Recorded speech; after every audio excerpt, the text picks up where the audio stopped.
Good morning. I'd like you to welcome to Rosedale Presbyterian Church. I'm the director of the Ministry for Veterans and First Responders here. I retired from the military. I was in the Army for 23 and a half years. I retired in 1993.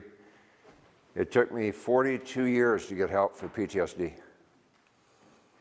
before I got any assistance. I left Vietnam in 1971. I didn't get help until 2013.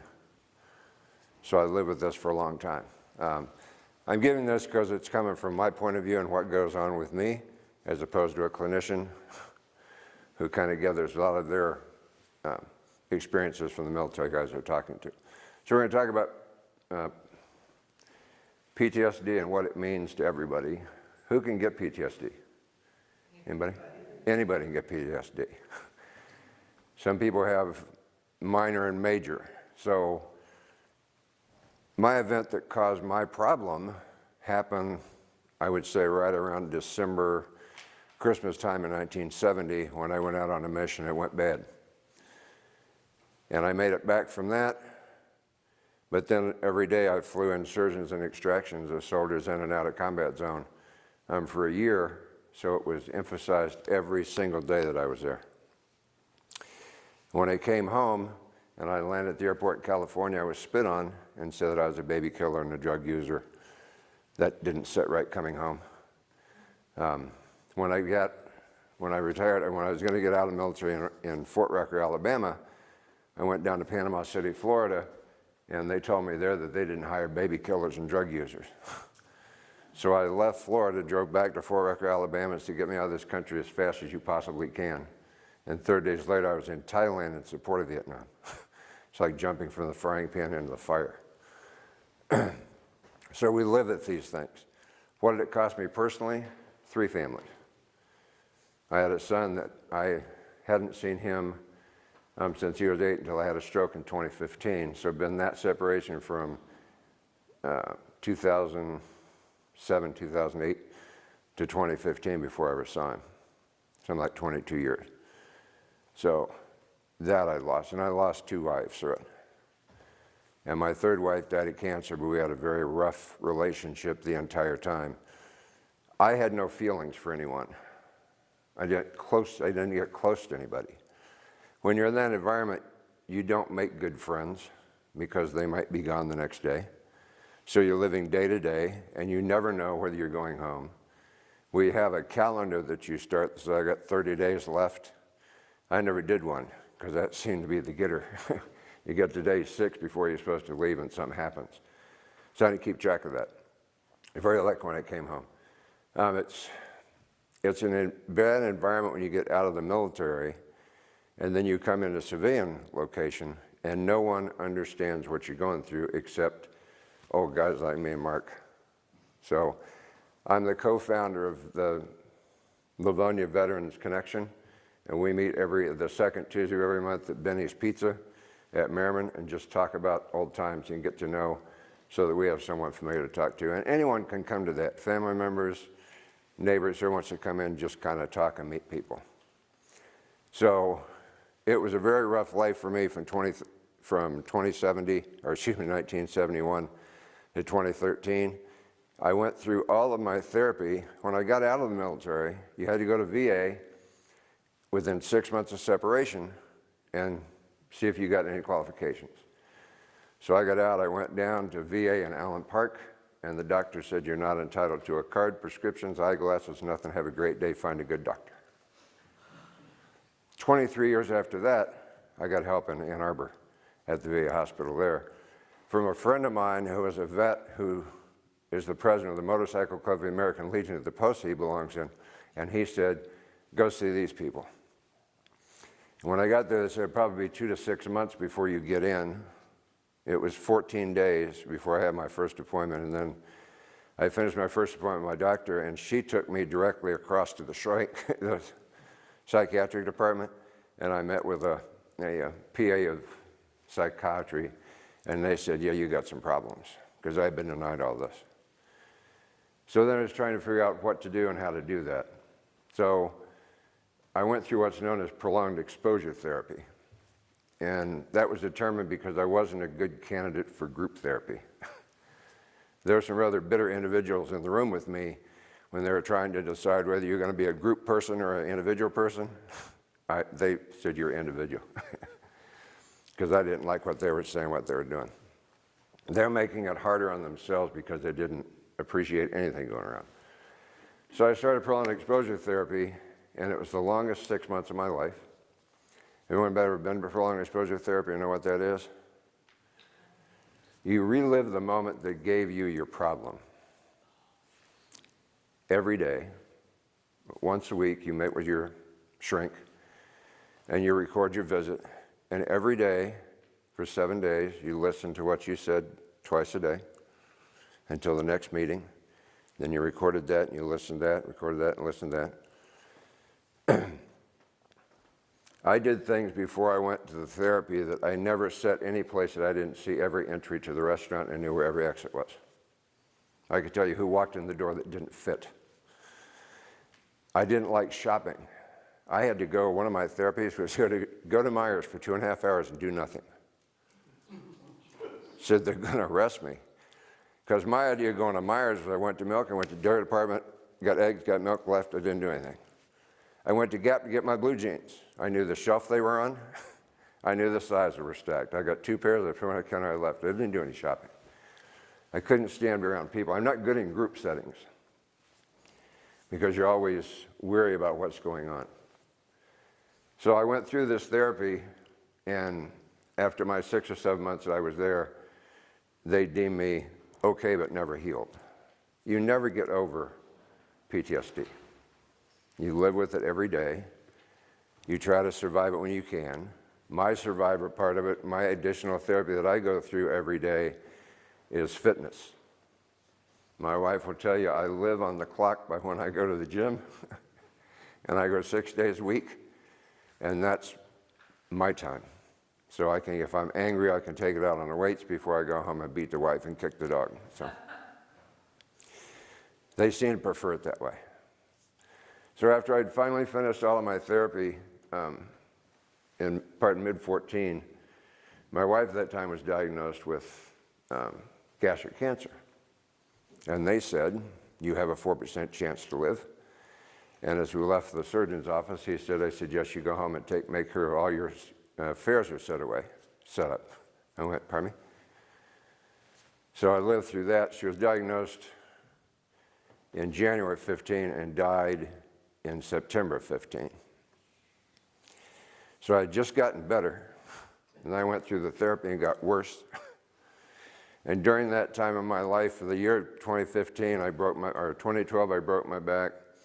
2015, I had a stroke. I tore my shoulder out. It was a really exciting time in my life. So when I had to find some place where I felt comfortable, and at my wife's funeral, some members of this church said, we want you to come to Veterans Day service at Rosedale.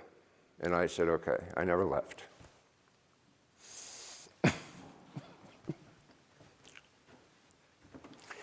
So PTSD has had a lot of names through history. How many remember watched the movie Patton? Remember when the kid was sitting in the field hospital and the general slapped him with his gloves? Mark understands why the general did it. I understand why the general did that. Did they make it right? No. But the general said there's people out there fighting and dying, and you're in here crying. I mean, it's a thing that you get into. So PTSD wasn't ever found and discussed until the very latter part. For about 10 years of my military career, I self-medicated with alcohol because that was the only thing that got me through it. That alcohol is a depressant, so I'm drinking more to get less. It made a lot of sense. And then I was a mid-grade NCO at the time, and I went to drive into a family housing place in Frankfurt, Germany. And the MPs were checking cars at the gate, and I just left the fest. I had a liter of beer in my car. So I backed up, poured a beer out, went to a guest house, and drank. It was the last time I ever had a drink and drove a car. Never had a drink and drove anything. So that's when my eyes were open that I could be forfeiting my career forever. So when I went to Thailand in support of Vietnam, I put together a contact team. I was a personnel records guy. And I had some guys, the Special Forces guys, were set all over Southeast Asia that were assigned to Thailand in a city called Lopburi. And they were at sites all over Southeast Asia. And I said, get me a helicopter and take me where they are.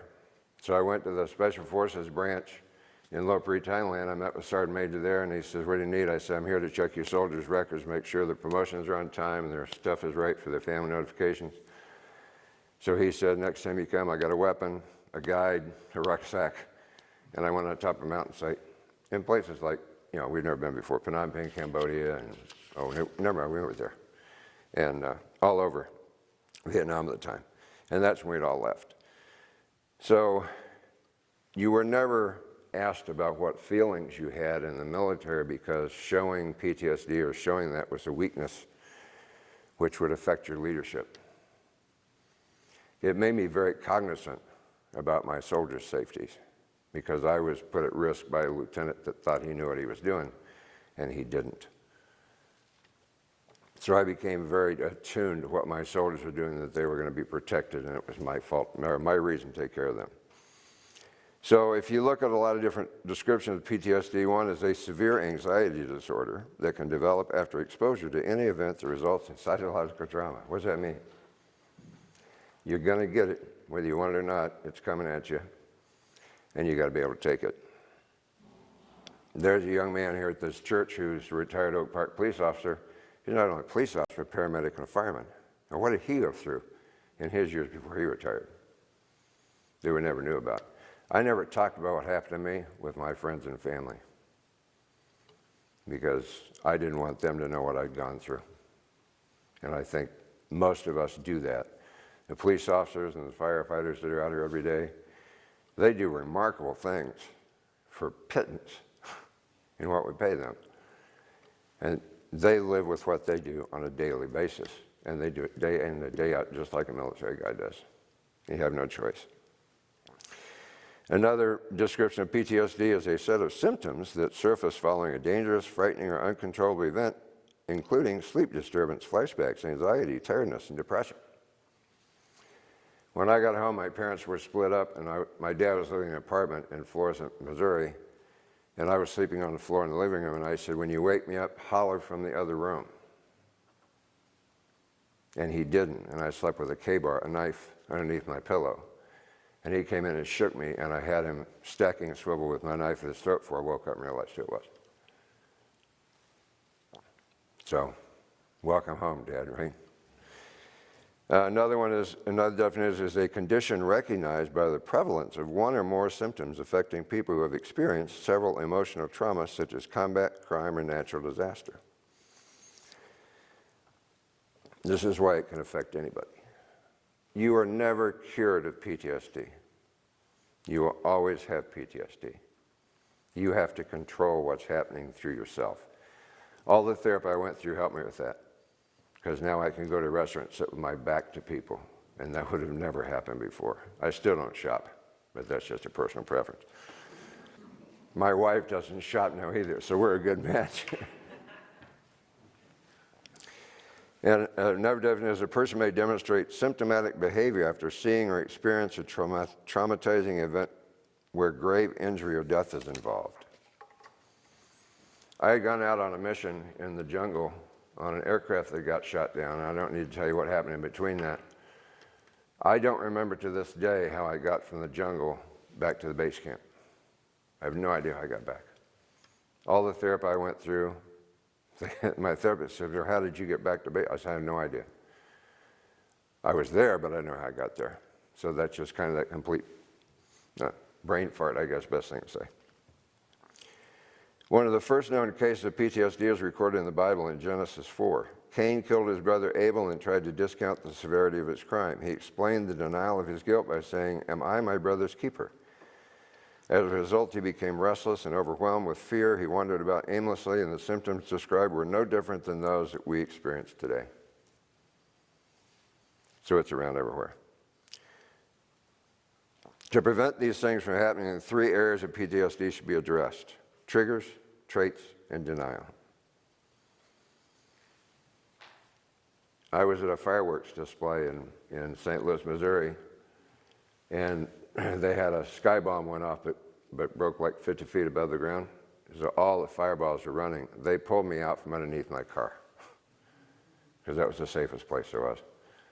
I was sitting on a washing machine in my barracks, and a sonic boom went in, and I was trying to dig through the concrete floor to get safe. It was just a jet that broke the sound barrier. So it's those things that kind of stick with you for a long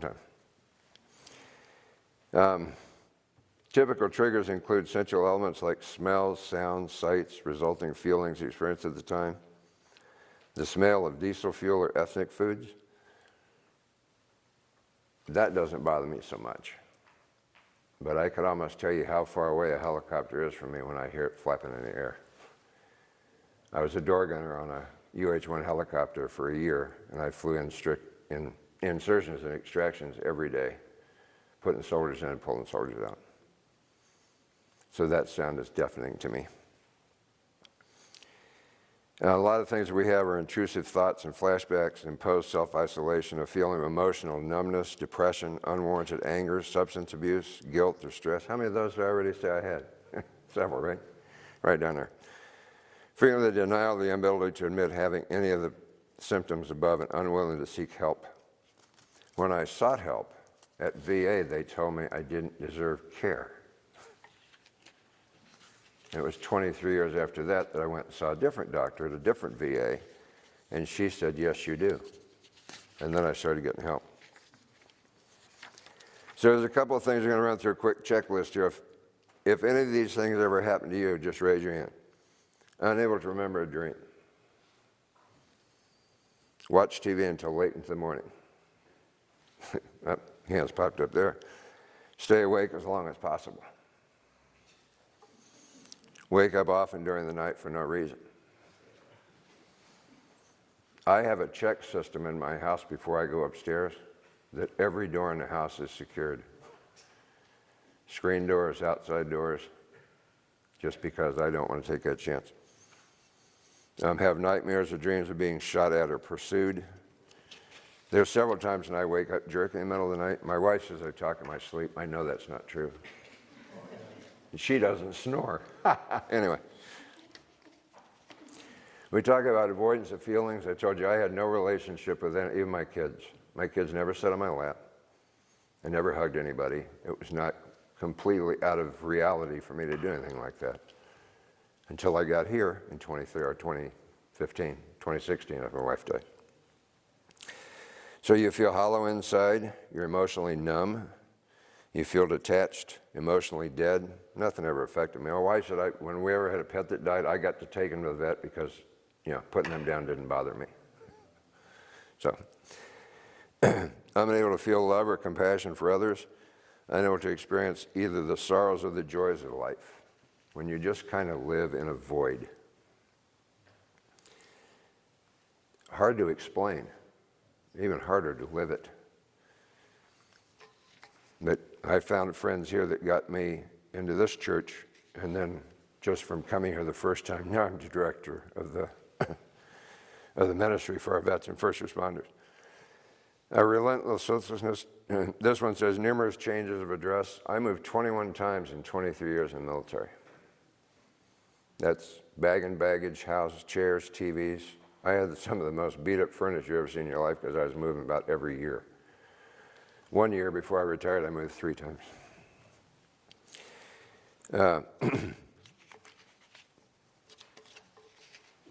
I don't ever drive around aimlessly, but there's a lot of times I just prefer to be by myself. And my wife's really good about it now. She was married to a first responder, which probably helps me a lot, because she went through a lot of stuff before her husband passed away. So it's kind of a relationship thing that our minister said it's divine intervention that she and I got together. Isolation, alienation, how many broken relationships, divorces? Experiencing a lack of social contact. I never went anywhere until after my wife died. And a friend of mine said, "You do karaoke?" And I said, "No." He said, "We go every Thursday night to Signature Grill in downtown Detroit. And I said, it's welcome, you come with me. So I went down, and I've been doing karaoke ever since. It was kind of like that relief factor. But I had never done any of that. I never went bowling, didn't go to movies. We did nothing because I didn't like to be around people anyway. Have few acquaintances, even fewer friends. One of my best friends, a brother from another mother, lives in Ronan, Montana. I pulled him and his unit out of several locations in Vietnam as an extractions and put him in. We're still friends. We were drill sergeants together, different units, but same school we went to at the same time. And we were in Germany together. And it was 30-something years, wasn't it, Karen? 30-something years, I believe, before I talked to him. And I found him on Facebook. I sent him a note. In October that year, Karen and I flew to Ronan, Montana,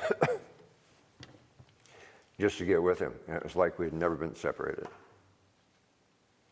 When we got married, a friend of mine from drill sergeant duty, Benny Wyrick, and his wife came to my wedding here, as did Jim and Josie from Ronan, Montana, flew all the way to Detroit to do that. So those are the only friends I'd had over so many years, but I hadn't talked to them because that degree of separation that you had to keep between you and everybody else. Mistrust or suspicion, unable to feel secure in intimate relationships. Suspicious of managers, supervisors, or work peers. Numerous broken relationships and divorces. 3. Always feel suspicious about being exploited, used, or abused. Intensely concerned with issues of justice, right or wrong. Can't deal with gray areas. Man, I'm cut and dried. Finances, is your wife usually the source of financial stability? Yes, until she passed and I realized how much I didn't know. You resent promotions and breaks that others got who did not go to war? No, if you got them, you deserve them, okay? I sit on a Sergeant Major E9 board at Fort Ben Harrison, Indiana, and we were promoting guys to the grade of Sergeant Major and E9 and Command Sergeant Major. And I sat on the military police and national security team. The general that I was with he and his wife were taken captive in Italy and had machine guns at their head, his and his wife's head, before they got released. And we had a nice relationship. But we went through all the records of all the soldiers. Now, no more than 3% of the active duty strength at any time can be in the grade of E9 or Sergeant Major. So that's a very few of those people. And no more than 2% of that 3% ever make Command Sergeant Major. I got both. I was very lucky. But we found that when we sat down and looked at these records, no one ever looked at race, religion, nothing. And when we selected these people, we were below all those that the headquarters of military personnel said we should be. We blew them out of the water because we were looking at the whole person concept instead of those things. And I had all the top secret guys that I could take the photo and give it to the colonel or the promotable colonel or the general that were on the board, and he had like 30 seconds to look at it, and then I took it and went to the next thing. I'd take it back to the skiff so that no one knew who these people were.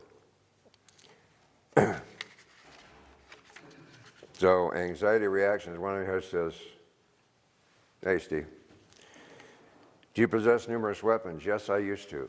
I had all kinds of weapons. And then I went through a divorce, and I lost everything, and the weapons went with that, so that was a good thing. Did I sleep with weapons within an easy reach? Remember I told you I have my K-bar underneath my pillow? I don't do that anymore. Uncomfortable standing out in the open. We had an incident here last year during we do a service in the park here every year. It's beautiful, a sanctuary in the trees. It's really awesome. And I'd found a firework. It was a ballistic something or other, about 6 or 8 inches long. It still had the fuse on it, was full of powder. Had no idea where it came from. So we called the police, and I put it in a trash can upside down across from a parking lot, and then I stood and guarded people from getting near that because I wasn't sure what it was and how powerful it was till the police came and got rid of it. But people would come by, and I would drop it in the driveway to keep the car from coming too close, and they're damn near running over me. And I told one person walking by, I said, don't go that way, it's too close. I'm gonna walk wherever I want to. You want to say, well, die then, I don't care. And you feel most uncomfortable with your back to the wall or in a corner of the room. I told you about that. And imagine your whole life if you never looked at what was coming in. I knew everything. What door they were in, from the time I walked in, I could tell you who was with who. And if they got up at the wrong time, I got suspicious. Talk about rage, generally irritable. I'm not irritable, am I, Karen? Good answer. No, anyway, okay. Ever destroy inanimate objects, verbally or physically abusive, punch holes in the walls with your fists, fantasize about retaliation or destruction, strike at others for no apparent reason. These are things that people blame, but you have no control over. I don't know if you understand what that's like if you don't have any control over what you're going to do. Identity issues, desire to live as a hermit, lack of confidence in your own abilities, ever feel like a reject from society. Imagine coming home after serving your country and being spit on and told you're not welcome here because you're a baby killer and a drug abuser. I was 19 years old. And people don't realize what they're saying to you, I don't think, when they do that. They just don't have an understanding. Feel hollow like an old man in a young man's body? That's on occasion. Do you like motorcycles because they give you a feeling of independence, speed, light travel, high maneuverability, low profile, solitude, exposure? Sure do. The way that you get away from the situation. Talk about reductionist thinking. Give away material things easily, able to easily strip away all non-essentials. Feel the need to get to the point in all conversations. Irritate easily by insignificant chatter or small talk. Hoard material and supplies that might be necessary for survival. I helped a guy design a machete that looked like a penguin, and we put technology on it so that it didn't allow you to see the heat exposure of the body. And you strapped it underneath your rucksack, and we were selling that to the military. And I could take off your arm with one swing. And then I slept on my pillow for a while. Think about death a lot. I didn't. Unwilling to seek help. I did seek help, and then I was told I didn't need it. So you wonder why 22 soldiers kill themselves a month and one first responder every month commit suicide? That's devastating. They do it because of what? Because of PTSD. It runs the gamut if you look back into their history. It wasn't that moment thought, it was just, I'm tired. And they're not getting any help. The goal or treatment of any support plan is to help create structure out of chaos, identify better, understand emotions, and create a responsible and positive action plan. I do that. Jill knows me. Jill's one of my clients. She's in from Bellevue, right? She came over to see us today. She has a neighbor who we've been trying to get here for 6 months, and we couldn't get him here. He's a Marine, having all kinds of problems. Needs something like this desperately, but doesn't want to make it in. It's not because he doesn't want to, but you're told you're weak if you get help. And that's why these soldiers are doing what they're doing, and the folks are doing that first responder right. This material was brought, and Bob had said he was going to be here this morning, but didn't make it. I met an individual a while back named Bob Rabe, and he has been doing PTSD counseling for 35, 40 years throughout Detroit and all over the country. And he was providing me the material that I'm sharing with you this morning. He couldn't make it. He's probably, what do you think, Karen, 80 years old? And his wife had some problems. We're not sure where he's at, but he's a great guy. He's also a Vietnam vet and military policeman when he was there. You, a lot of times, don't even know a veteran sits in a room with you, unless they're wearing a hat, and then you know where they've been someplace. When I was in one of those therapy sessions, I had one of the guys sit in the room and say, if another blah, blah, blah, blah comes up and thanks you for my service, I'm going to blah, blah, blah, blah. I said, why don't you just shut up? That's why I went to individual counseling instead of group. Then another woman started complaining about everything I said. I said, oh my God, shut up. Nobody cares. Everything I own's in my bag. I said, good, leave. I don't care. Individual counseling. So, yeah. So look at all those different things that go on. What is another word for PTSD? And a lot of it's just, this comes from some paperwork from Judy Jacobs, a PhD on the psychology of trauma. And stress is a state of physical, cognitive, and emotional arousal. Who has stress? Everybody's hand better get up there. If you don't have stress, you ain't. You have somebody running for community, running for city council, he's stressed up to his head. So, anyway. In stressful situations, once physical, cognitive, and emotional arousal occurs, behaviors change. We've all been there, but you need to be able to see that and see if you can help people. There was a thing on, it was either Facebook or Instagram or something. A police officer pulled over a guy that parked in his truck, and I won't make it through this.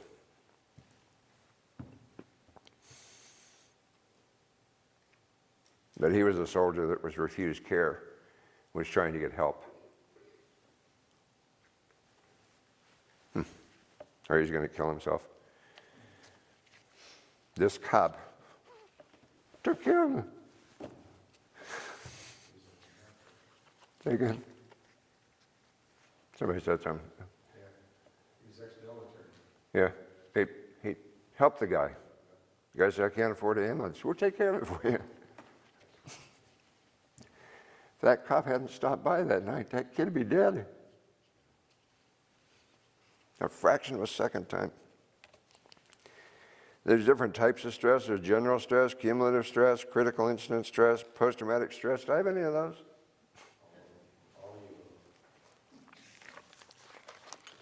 I'm still around. So we need to discuss a little about extreme stressors that may happen to us at one point in our lives, usually caused by a traumatic event. It's kind of amazing. My dad had a massive stroke and had lost the ability to walk and talk, and he was in a nursing home. And I went to visit him, and I had my in-laws up here. They were in nursing homes. I knew the questions to ask. And I went in to see the manager, and I said, how many nurses do you have per patient? And she said, that's not important, we have aides. And I said, no, that's not what I asked you. How many nurses do you have for patient load? 1 to 50. So my dad had complained because he needed to go, he was a fall risk, and he needed to go to the bathroom, and he rung his bell over and over and over and over and over again. Nobody came, so he got up and went to the bathroom on his own and came back. They called me because they're going to kick him out. Not the right person to call. So I walked in and I talked to the manager, and she said, did you talk to your father? And I said, yes, and we've come to a decision.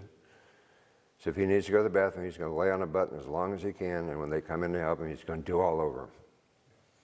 He had an urinal by his bed that night and took him on regular walks when he was supposed to every couple hours because I was serious about what's going on. Told me I didn't have the right to see the inspections that had come through the state. It's an open book, guys. You can see anything you want to see, and if they don't give it to you, they're in violation.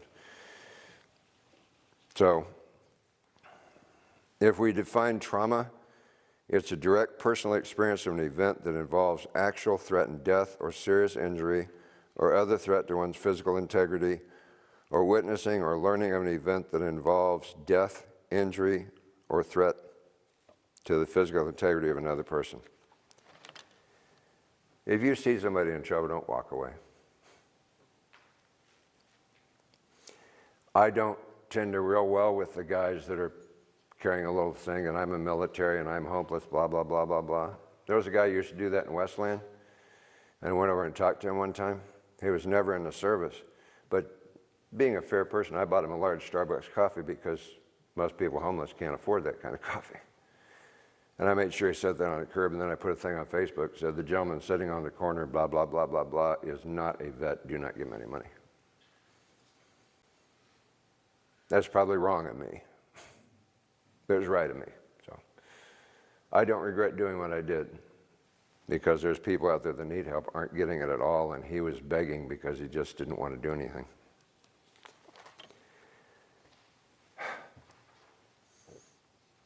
There are crisis characteristics you need to look out for. The relative balance between thought process and emotional process is disturbed. The usual coping methods do not work effectively. There is evidence of a mild to severe impairment in individuals or groups exposed to a critical incident. Anyone ever seen the movie We Were Soldiers by Mel Gibson? I was in there twice. I was in there as a door gunner that was kicking the ammo off to the guys that are on that plateau, and his Sergeant Major. And now you know where you get it from. My wife that passed away would never look at that with me because she didn't want to know what I went through. And my wife now sit down with me and watched it. The greatest thing about therapy is now I cry at the drop of a hat. I had no emotions for 40 plus years. Now everything gets me. So you want to remember the traumatic event may cause physical, emotional, thought, and behavioral problems. Nausea, for physical nausea, chills, chest pain, high blood pressure, fatigue, lower immunity. Emotional causes fear, survivor guilt, anger, grief, depression, suicide attempt, feeling powerless. I've been through all those things, man. And I'm still kicking. Anyway.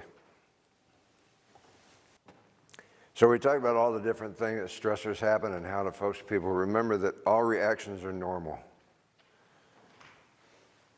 Any type of symptoms are normal reactions that normal people have to an abnormal event. So they're going through that, and just be lucky it's not you. So it's always funny that what's that old saying that you don't ever talk about someone that you don't know what they're going on in their life and what happens. So post-traumatic stress disorder was never known as a stress disorder for years and years and years. And the military finally realized it, but as the chief said to me, when we were getting seen in the military by therapists who'd never served in combat. The therapists, all the therapists I had at VA, none of them had served, and they learned most of their stuff about Vietnam and stress from talking to patients that they were seeing. But there's not a book that discusses it. It's kind of like a real life experience. It lasts forever. And remember that post-traumatic stress starts with an exposure to a critical incident. Mine was that one with a lieutenant. Every morning he would get on Mars, which is military affiliated radio system, and call his mom before we would go out in the field. And we had to investigate every downed aircraft, whether it was combat or non-combat loss. But before we could do anything, you had to talk to mom. We had gone out to a downed aircraft, and I did the crash fax messages back to post headquarters. I had an ornate typewriter and a 35 millimeter camera, and he wanted me to sit in the jungle, and the old mimeograph machine, the one that smelled high, that had the mats, he thought that you put 6 or 7 pages, because you had to have copies, so he put 6 to 7 pages together, try to crank them through the roller, and then you're hitting the keyboard like A, B. In the meantime, we're starting to get shot at and all kinds of stuff, and he's going, why don't you take a picture? Anyway, so that kind of messed me up. So it always starts with a severe or critical incident, destructive pathways of stress reactions caused by unresolved critical incident stress. 3 symptoms are intrusion, which is relives the incident over and over again. I did that through my prolonged therapy, and I'm still okay. Yeah. Avoidance, avoid people, place. I avoided my kids. Never had any contact with them. Marked alterations in arousal, sleepiness, loss of sleep. I didn't see my oldest son, who's now living in Italy, and he's 45. I didn't see him from 8. His age 8, he was born in 79. I didn't see him until I had my stroke in 2015. And I said, don't come up. I haven't seen you for 23, 24 years. And they drove up from Nashville that day and came in the hospital. I was at St. Mary's recovering. If you ever had a stroke, like it seems like every 20 minutes they wake you up and take your vitals to see if you're okay. Let me sleep, I'd probably be better. But I told the nurse came in and I said, I've got to get some sleep. My son is supposed to be here sometime tonight. He's come from Nashville. Can he get in? And she's visitors always. I said, cool. So she came running down the hallway. Get up, get up, get up. He's here. I said, what's wrong? He looks just like you. So my son had walked in the door, and he looks like me. I feel so sorry for him. But they said, you guys want a pizza party or chicken or whatever? They're going to just have it because no one had ever had that happen to them before, that a reunion in the hospital after a stroke in 23 years. So that was kind of cool. No. So if you're looking at the body keeping score, the right side of your brain is the emotional, visual, spatial, and tactical, carries music of experiences. Left side carries linguistics, sequential, analytical. The left and right side of brains process the imprints of the past in different ways. When something reminds traumatized people of the past, their right brain reacts as if the traumatic event is happening in the present, and the left side is shut down. I had watched, because I lived when we were soldiers. My wife will tell you that every time it plays, I cry. We blow taps here at memorial service, I'm in tears. So things I just can't control anymore. A lot of times we go into denial that we had any of this. We got another firefighter in here, right? Paramedic? Police officer. The things that we suppress and don't tell anybody about, that we live with all the time, that if you could share would be so much better and take pressure off of you. But it's scary to try to tell people what you've done. You know, the kid's question is, how many people did you kill? Didn't count. Anyway, so you should seek professional help and assistance if you feel like your life is falling apart. You suffer chronic physical problems with no organic cause. You continue to be preoccupied with thoughts about the event. You feel desperately alone, scared, depressed, or suicidal. You have difficulty concentrating. You are relying on alcohol or other drugs to block the pain of the event. That is not the way to go. Healing from trauma takes work. That 6-month period that I went through and reliving that moment every day, I would come out of I'd go into my session, okay, and I'd come out covered in sweat. She said, you cried the last 30 minutes. I don't remember any of that, but anyway. So the things you said, like I said, my relief factor now, my therapy is fitness, and I do that just because I can take my stress out there, and it makes me feel better. I do bodybuilding, and it's nice when the 19-year-old kids say, how old are you? And tell them this, that's so cool. So that's kind of different. So the other handout that we had out there is called, what just recently got diagnosed, is secondary PTSD.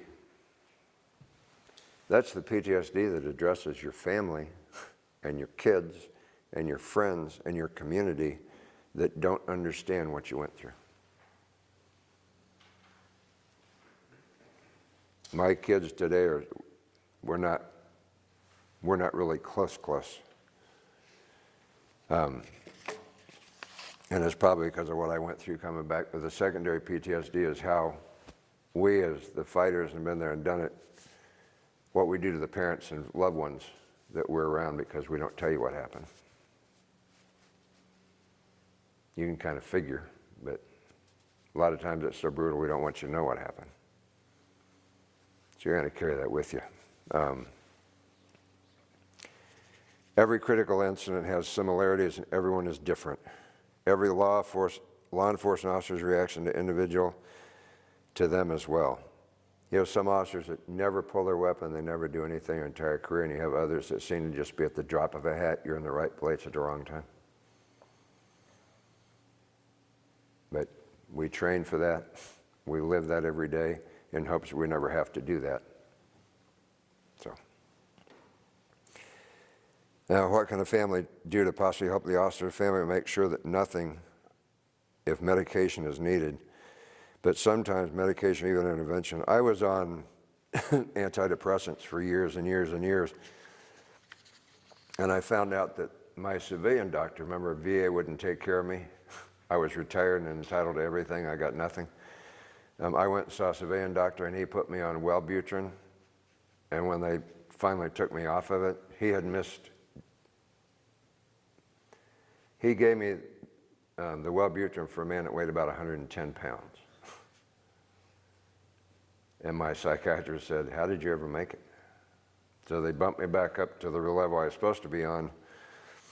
And then at the end they said, "We're taking you off your meds now." And I went, "Oh, good." So they cut me down to half a dose and said, "Call me." And I called her up and I said, "I got one pill left." She says, "You're done." I went, "Oh, good." So medicine's not an exact science, but I'm not on that anymore. How can your spouse and kids suffer from secondary PTSD? It's what I put my kids through. Wasn't their fault, but I never got close to them. I was telling somebody downstairs, one of the gals, I'm a personal trainer by trade now, and one of the gals that was working with me said, "Hug me," and I said, "I don't do that." And she said, it took about 6 months before I finally hugged her, and she said, "How do you feel?" I said, "Scared to death." So I'm learning how to adapt.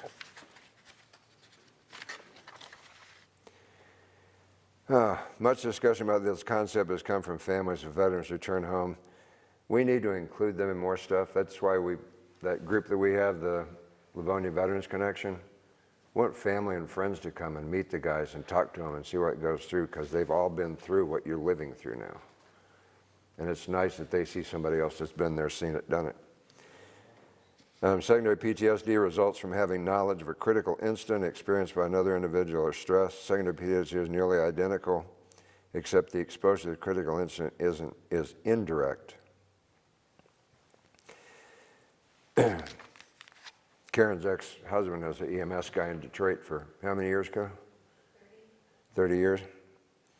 And she tells stories about what he used to come home and say, what happened in town. So we know where you're coming from, what happens. I worked with St. Louis County Police when I was in St. Louis for a while, and I went on the ride-along program, and you were deputized when you went in the ride-along program because you were that cop's only support if the second I didn't get there. So, the biggest thing we're looking at for is fear. Spouse fears that might happen the next time the officer has another fit of rage. I don't know if I didn't tell everybody this, but Kate, who's sitting in the back with the camera, is one of our pastors here. She's associate pastor. She is the fire chaplain for the fire department of Livonia.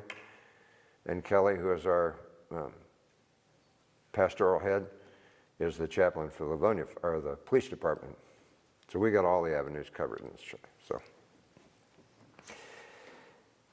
you always fear the officer is going to someday leave and abandon the family and never come back. After I retired for a while, I had a ponytail. Imagine this bald guy with a ponytail all the way down to my back, braided really nice. And people thought I was a freak. I came along outside to see where my motorcycle was. I didn't have one, I was just a freak. But I'd cut my hair every day since I was 17 years old. This was like heaven. I grew it as long as I could. And then I got a notice from the military that I needed to take my official military photo. I think it was 6 months after my retirement, because you can get drafted back until you're 62. So I had to cut my hair off and put my uniform on, and my daughter fell apart because she thought I was leaving again. I said, "I'm just going to take a picture." She just devastated that I was going away again. So we as military feel guilty for putting our children through the trauma. I didn't want my kids to know what I did. Yeah, I still don't tell people what I did. I make comedic remarks about what I did over there and things that we saw, but never going to get the real picture from us. A lot of times the spouse feels that she cannot be truly intimate with the officer and feels rejected. A lot of this is based on police officers. I understand it's the same with the military guys. Isolation, alienation, insecurity.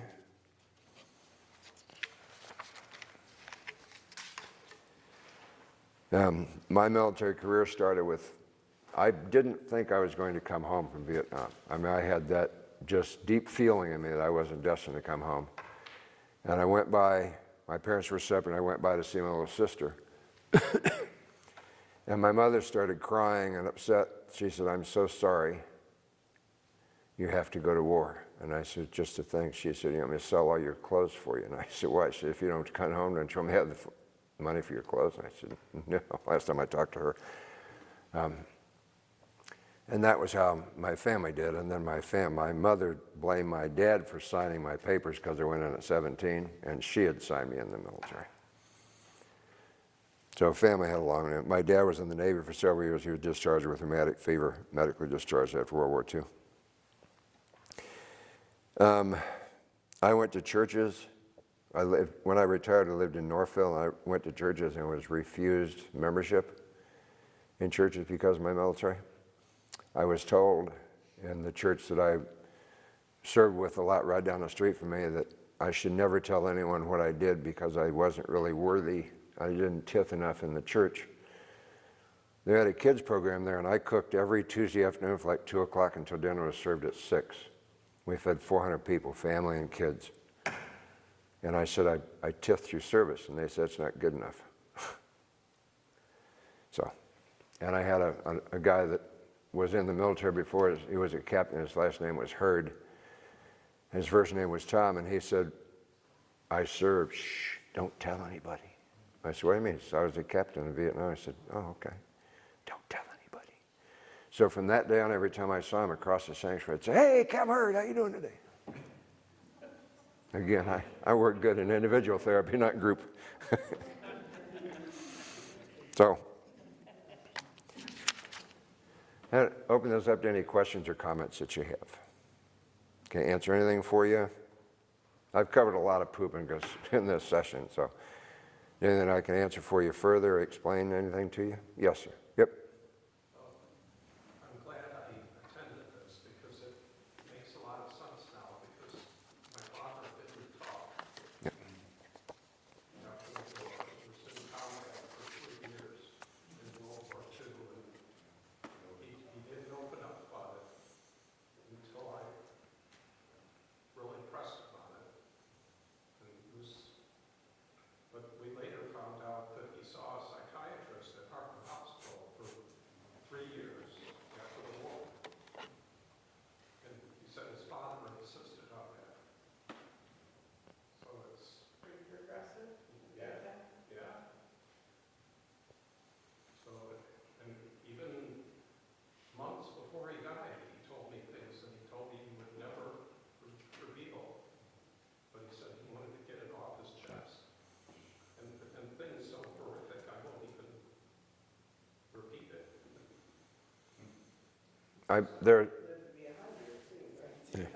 Yeah. And he was a retired firefighter from Livonia, wasn't he? One of the. Name was Pinky, great guy. I just have a comment. I feel like I have a lot of anger from what I went through with my father after World War II when he was a medic. I still have a lot of anger regarding that. My household was not a comfortable household to grow up in. And it's amazing I turned out halfway okay. Well, that's not, no. I'm going to Brian don't know that. It was hard. It is when your family doesn't know what you're going through and things that probably weren't intentional, just came off the spur of the moment from it. Yes, ma'am. Well, I can speak from my own experience that Yes. causes pain to our children. Yes. Even though we're trying to protect them and not, I mean, especially if you don't even understand what's going on with yourself. Yeah. But yeah, knowing that your pain causes others pain, it's hard. And then, like you said, therapy, all that healing relationships, that's work. It's a lot of work. Yeah. Yes, ma'am. You just connected with me because my dad never talked about anything. He was in the Army, in the Korean War. Mhm. That was even awful. He just said it was traumatic because I don't want to talk about it. And I was raised like that and with a lot of anger. Didn't realize it. Anybody else? Yes, ma'am. Heather? When you were in therapy, did you learn how to recognize things that would trigger you and techniques on what to do when you notice that you were being triggered by something that would cause that kind of reaction? Yes. So that it didn't, you weren't under a car hiding from a firework? So I've gotten better with that. Still things upset me, but yeah, I'm still in therapy, I didn't tell you that, but I finished my therapy with VA 3 or 4 years ago, and I see my therapist every 90 days now. I understand that if I have to go back into therapy, I gotta go through the whole qualification thing, blah, blah, blah, blah, blah. But I have the opportunity, and they haven't taken it from me yet, that every 90 days I do a phone con with my therapist. We just talk about how I'm doing. And to answer Heather's question, the things they told me to do is just try to avoid those things that cause you a problem. I'm a big supporter of the Veterans of Foreign Wars, American Legion, but I can't sit in there. I'm the post-service officer of American Legion Post 32 in Livonia. Great bunch of guys, but I can't go in there and listen to war stories and drink all day long. That's just not for me. Yes, sir. One thing I did learn when I came back is that the Vietnam guys, okay, weren't accepted into the American Legion, and they weren't accepted into the VFW. Yep. That's why they had to have their own chapter of, like, other chapters around here that we could go to, because that was the issue. The war was never declared. Yeah. Yep. That was an issue with me. They've changed that now, but yeah, that's true. So I don't know how many, did anybody go to the Livonia Mini Wall when it was here? What year was that, Kate? Remember? 18 or 19, I think. Yeah. The miniature Vietnam Wall came here. People from this congregation did 30 tours of that for that weekend that was here. For Ring the Bell, I have a table, a surviving soldiers table. We took that, discussed that. It's really funny. There's a surviving soldier table, and we have one of the narthex here, and there's several items have to be there. There's a glass that's turned upside down because you can't have wine with them. There's a salt shaker and lemon. Salt represents tears, and lemon represents bitterness of war. And people always, it's supposed to sit down and lay on top of the lemons. And everybody comes by and goes, oh, that fell. And so the salt shaker up. So we just leave it that way now. But yeah, I do this because I think it's important. I think it's important to hear from somebody that's been there, seen it, done it, been through it, as opposed to a clinician. Bless their hearts, they listen to it all day long, so most of them are nuts. I didn't say that, did I? Did an outstanding job. Anything else I can answer for you? Yes, ma'am. Can you talk a little bit about how your experience as a Stephen Minster in this congregation has helped you? Sure.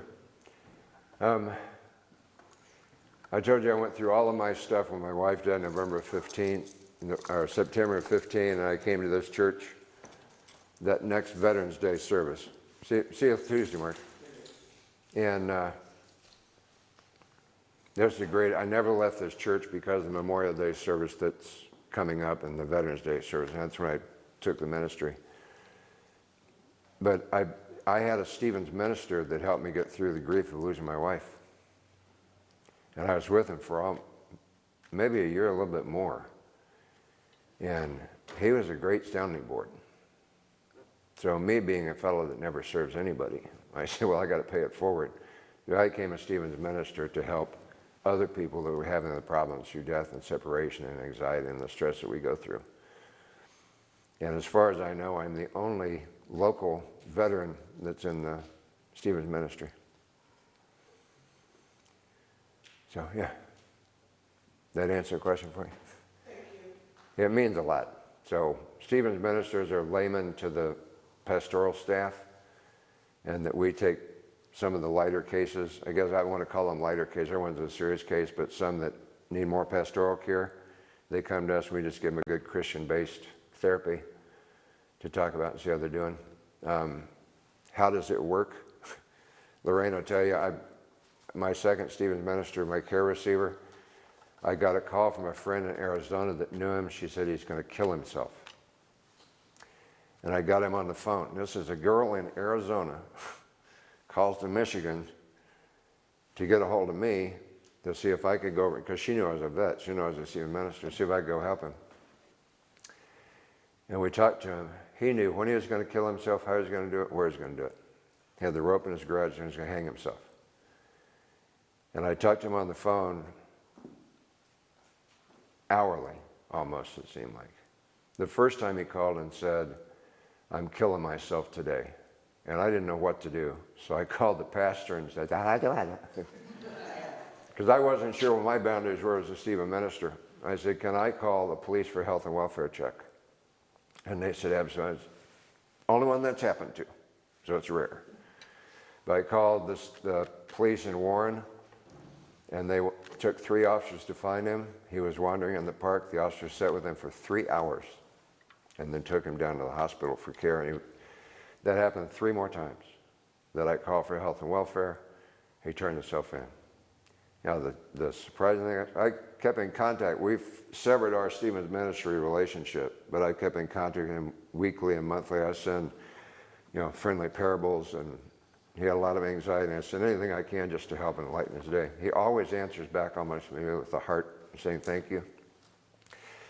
He's now working for the railroad. He's fully employed. He becomes a union member, I think, another 2 months when he's finished all his training, and he's flourishing. His family's back together again.